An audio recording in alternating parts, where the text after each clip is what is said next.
Hi everyone!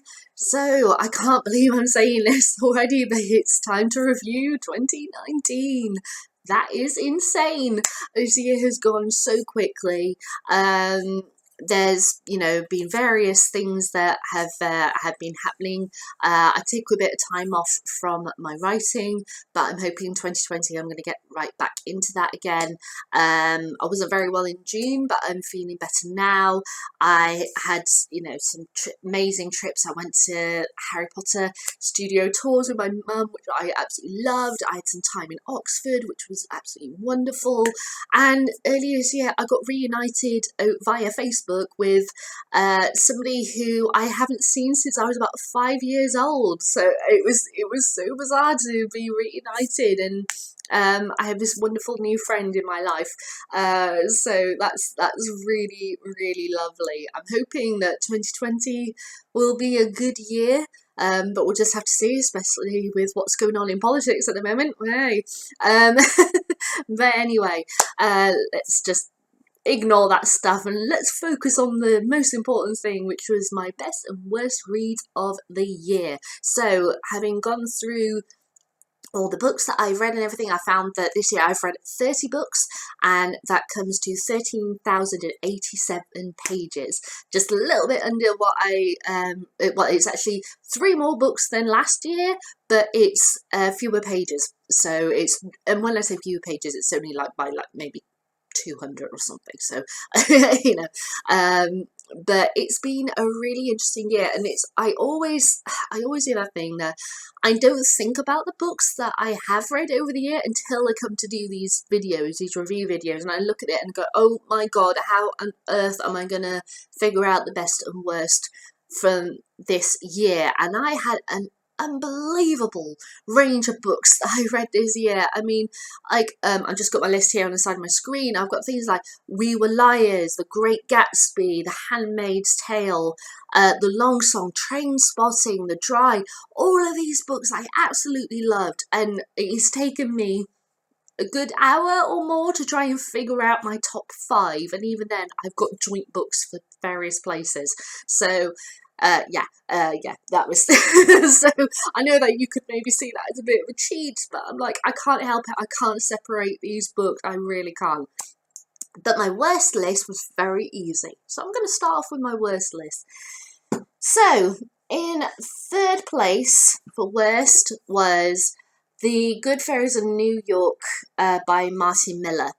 Now, I bought this because I found it really intriguing, and reading it in bookshops and everything, and it just, yeah, I thought I'd give this a go. And then I came to read it, and I just couldn't connect with it. I tried and I tried and I tried. I reread the first 30 pages multiple times, and I just couldn't get past it.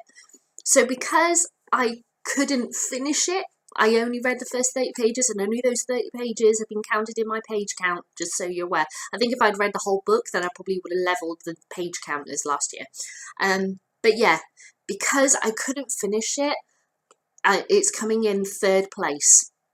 That's right, third, not first. You think that first place it would be because I couldn't finish it, but there are 2 books I completed which I feel are worse than this.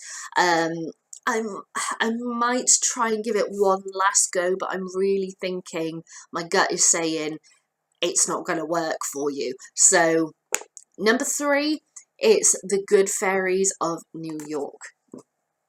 At number 2 for the worst reads of the year, it's Children of the Blood and Bone. I know with this one, as I just said in my review for The Help, it felt like I was stood in front of a glass window or glass pane with my hands and my face kind of pressed up against it, but I just couldn't break through it. I want to break through that glass. I want to immerse myself in the world. I want to be like that. And I couldn't do it. I got through this book and I felt a bit relieved that it was over, but at the same time, this is the first book of what's going to be a trilogy. So this is the establisher. This is the world creator book, and I just had serious problems with it. I didn't. I couldn't fully immerse myself. I did say in my review, I think maybe it would be one of those things that it would probably be better for me personally if I waited until all the trilogy was published and then read it as a bulk load. But just reading this one book individually, it was constantly chaotic. It was constantly stuff flying around. At times I was just feeling like, can we just stop for a minute and just have a sit down? Just please. And yeah, I felt it felt a bit too frantic, and I just couldn't emotionally connect to it. So therefore, it's number 2 for the worst books I've read this year. And number 1, I knew as soon as I read it, it was gonna be number 1 worst book unless something truly god awful came along. And yeah, nothing did god awful level kind of come along. So this is number 1. It's The Couple Next Door. A truly terribly constructed, terribly written story with a stupid kind of premise. The characters were just so annoying and or dull or stupid. The only saving grace was the final page. And when I don't mean that because it finished, I mean literally the events of the final couple of pages are really genuinely surprising. Which I thought, I was like, oh great, something's finally happened. That's actually pretty decent. And then I realised, oh no, right, the book's finished. It was just so wrong. There were so many people in my office earlier this year, or kind of the end of last year, who read this book before me and just said, it's amazing, oh my god, it's the best like thriller that's around at the minute, it's so much better than Girl on the Train and stuff. And I love Girl on the Train. So I was like, okay, I'll give it a go. I got it for like £2.50 or something in an Amazon offer. I was so annoyed that I paid like £2.50 for this book. Honest to God, I wish I hadn't paid anything for it. Yeah, the most talked about thriller of the year. Whatever. So I'm sorry, I hated it that much. So my 3 worst reads of the year were The Good Fairies in New York, Children of the Blood and Bone, and at number 1 spot, The Couple Next Door. Okay, so they were the worst reads. What about my best reads? So, as I said, it took me a long time to get down to this. I have joint places for 5th, 4th and 3rd, but I do have singular books for 2nd and 1st.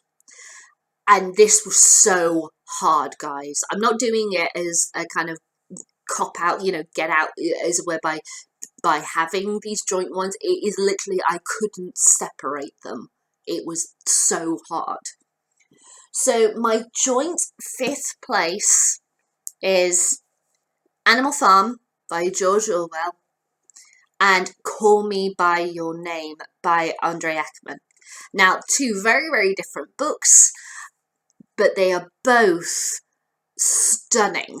The way that both of these authors have constructed sentences, have used objects or animals or people, the way that they view the world, how they use light, how they use weather, how they use atmosphere, tensions, which you would not usually expect to see, or tensions that you wouldn't expect to be there within certain words or certain sentences that people or animals are saying are there. Truly powerful pieces.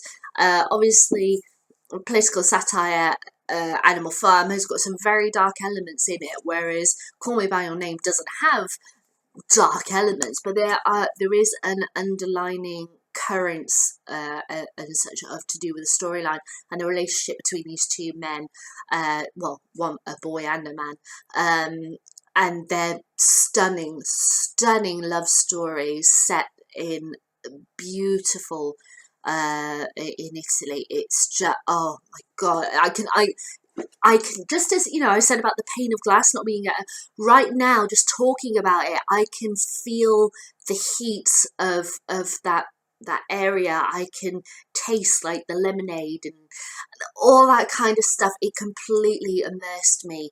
That what did Call Me By Your Name, as did Animal Farm. You can feel the tension, the coldness, the bitter, the anger and everything.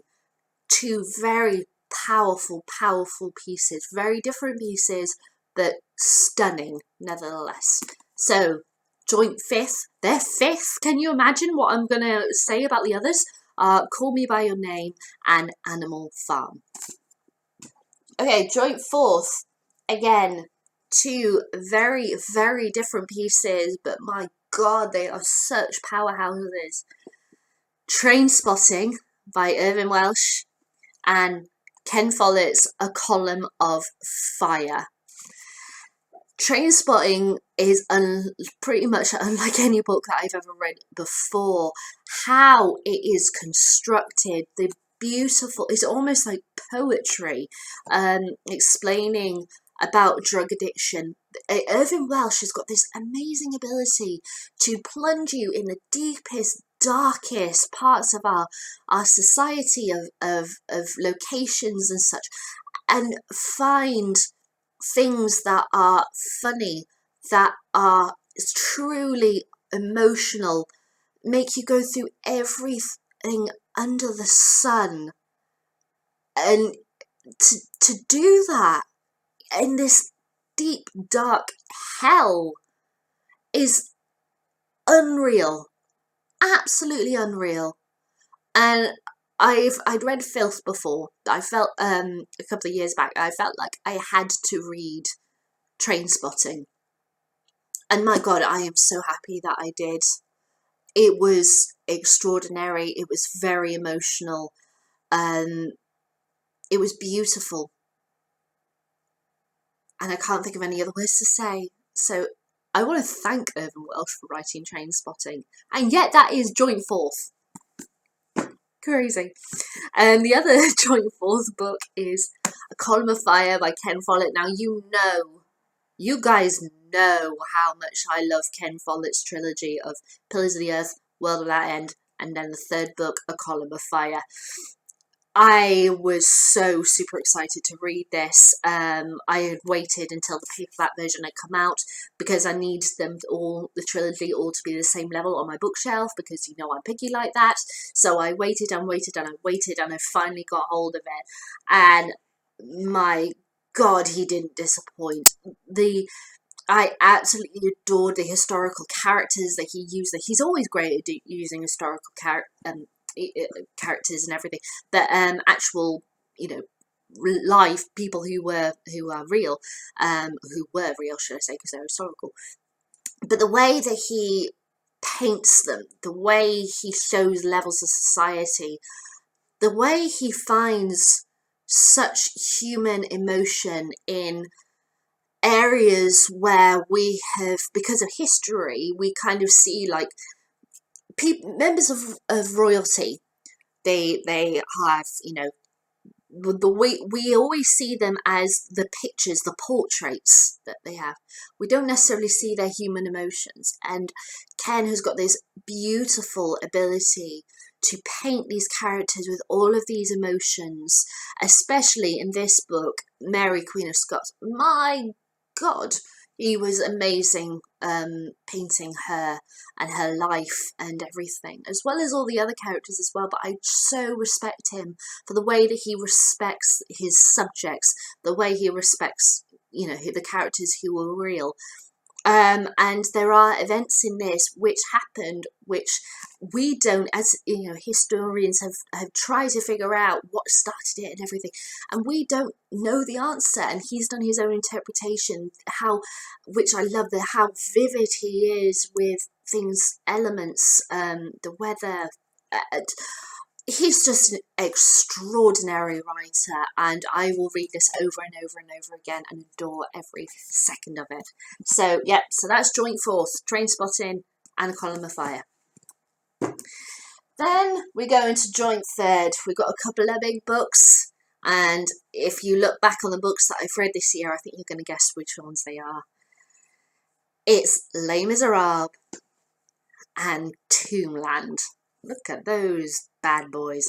They are amazing. Les Miserables was stunning. I mean, I have read over the past few years, I've read things like Anna Karenina, I've read War and Peace, and because I'd read War and Peace, I kind of felt confident enough to then read Les Miserables. It was one of the books on the 100 book bucket list poster that I have, where I wanted to get through as those which I actually had in my book collection by the end of 2019. This was one of the first that I read, and my God, I didn't anticipate it would be so modern in the writing style. I didn't anticipate the emotion, the draw, the characterization, the way he brings France to life. The barricades are astonishing. The only one bit that I wasn't very fond of was the 40-odd pages about the history of the sewers and the system throughout Paris and everything. But I was like, okay, I understand why you've got to do it, but that's the only negative thing that I had.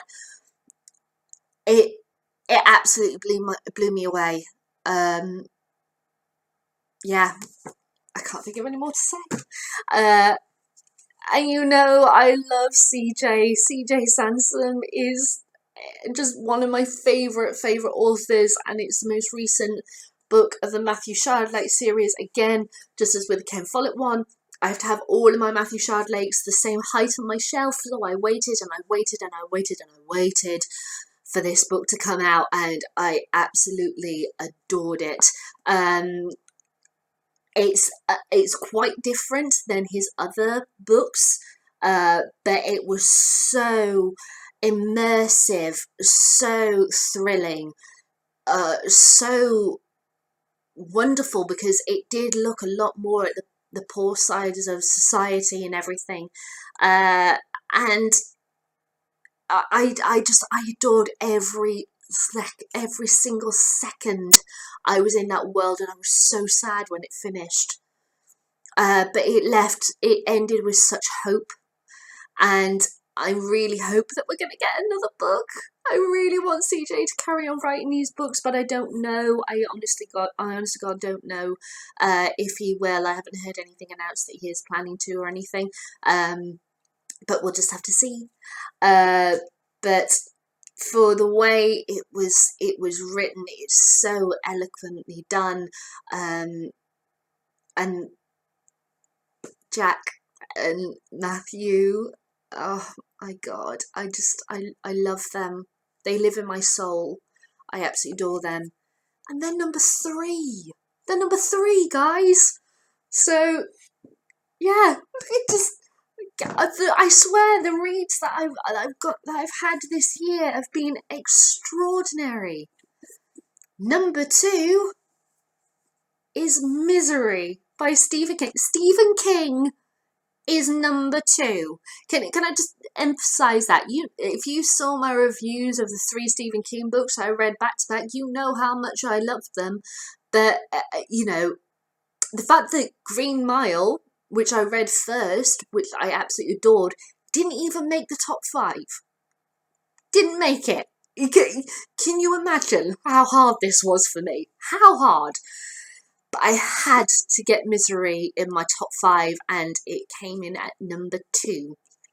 So, Misery, as I said in my review, Misery taught me how you use words in a whole different level than I'd ever seen before. The fact that I still, to this day, and I probably will continue to say, continue saying for many, many years' time, I still remember the bang, kind of like whack over the head, as it were, that I felt when he describes right near the beginning of the book how Annie is giving him CPR, and he describes it as her raping his lungs back to life.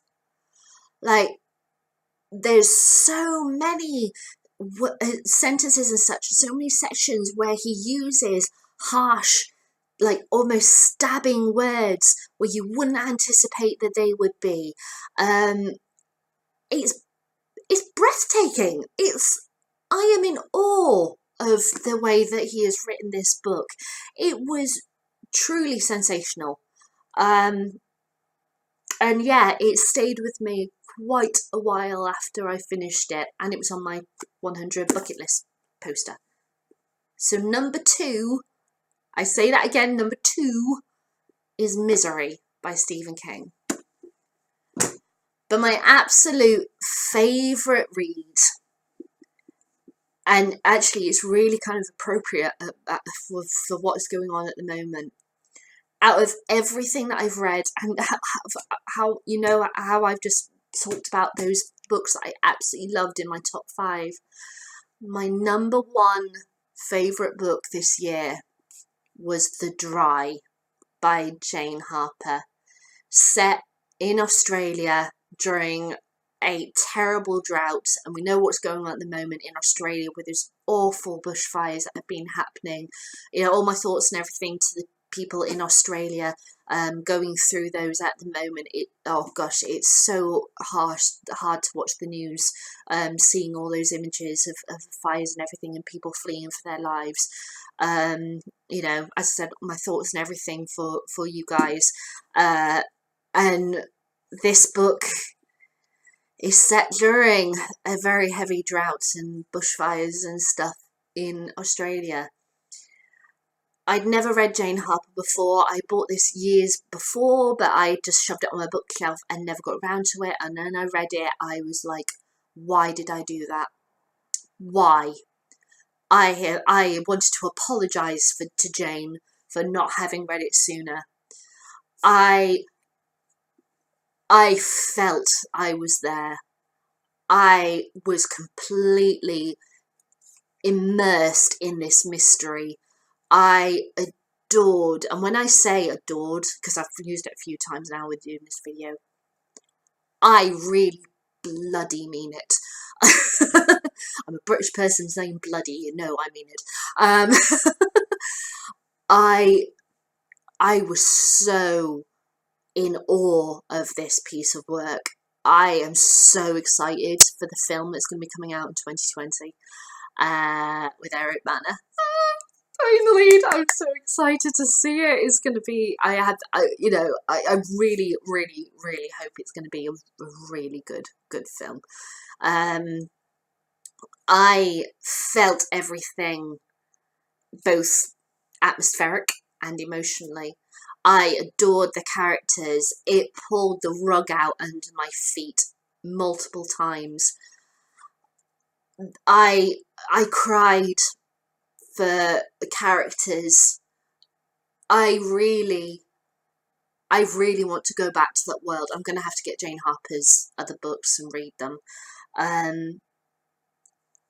It's beautiful and so harsh and so eloquently written, and I can't think of any other words for it. And because of that, it's my number 1 read of the year.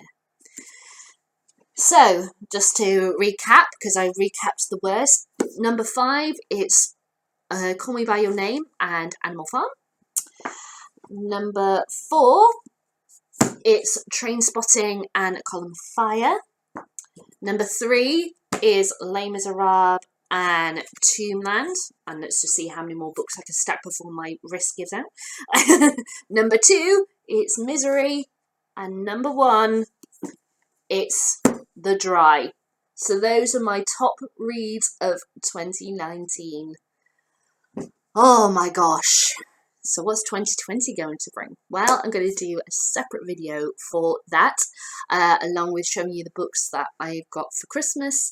And yeah, I'll see you in the next video then. And if you don't watch any of my other videos or whatever, just want to wish you a very, very happy New Year here from England on New Year's Eve. And it's horrible outside, but hopefully it'll be nice fireworks later. All right then, guys. Bye.